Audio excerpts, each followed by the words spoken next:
Hi everybody, this is Roxy, and I just wanted to show the candle mat I made for one of our new swap groups on Your Paper Pantry. It's hosted by LuLu Strickland, and she suggested it. It's a primitive swap, and I love it. I've always liked the primitive look.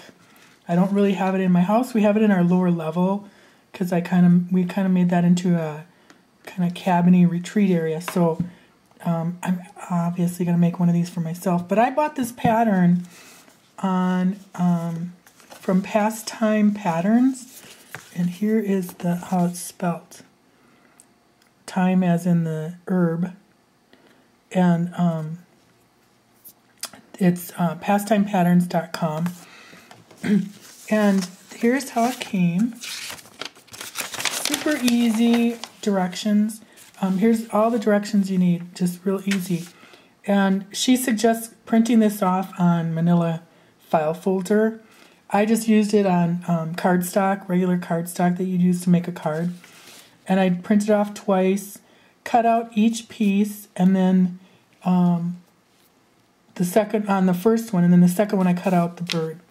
Now I did notice just with this pattern in particular that this pattern for the branch, this is how it fits on the circle, so it's way too big. So I actually next time will cut out this size branch to use as a pattern.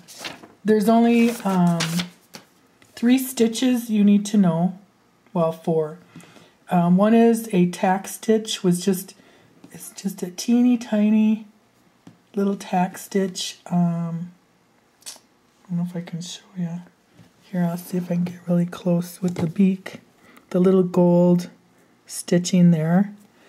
And I use gold on the beak, black on the, and black on, and like this is tacked down. You can't see, you can kind of see a little bit of where I tacked it, but you can't see the thread. So tacking is kind of just almost like a whip stitch, but not quite. I did whip stitch on to attach the birdies. And the birds are all double thick, as is the candle mat itself of felt. And this is felted wool. Felting wool is super easy. You just have to get the right type of wool, and there's certain wools that felt better than others. Alpaca felts well. I think merino wool is pretty good. I've felted in the past and it's fine. Shetland is really good. And if you go to a yarn store or call a yarn store or whatever, they'll tell you what type of felts or wools felt the best. And then you can go to Goodwill and find, look on the labels and see if it's Shetland or merino or whatever. And, as far as buying Goodwill fabric or whatever, sweaters or jackets or coats, you're only spending a few bucks. If it doesn't work, fine.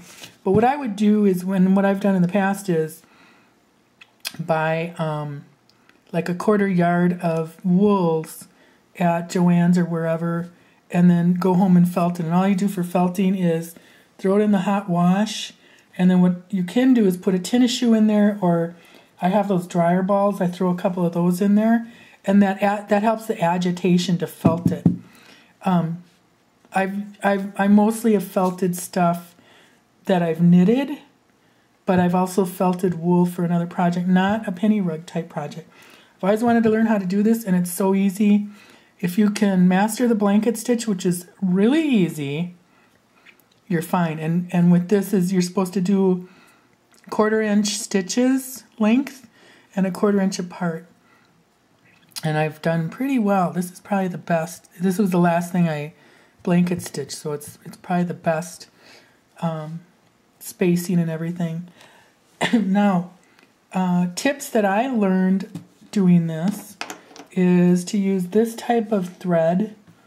This is DMC 10 gauge, and it's actually, I found this at Michael's. You don't want regular embroidery floss because you're going to have to separate it all. I mean, this is just super easy. It's 1 strand. For tacking and whip stitch and doing little details like the wings here, you just want 1 thread or one thickness, whatever. And then for doing the blanket stitch, you just double this onto your needle.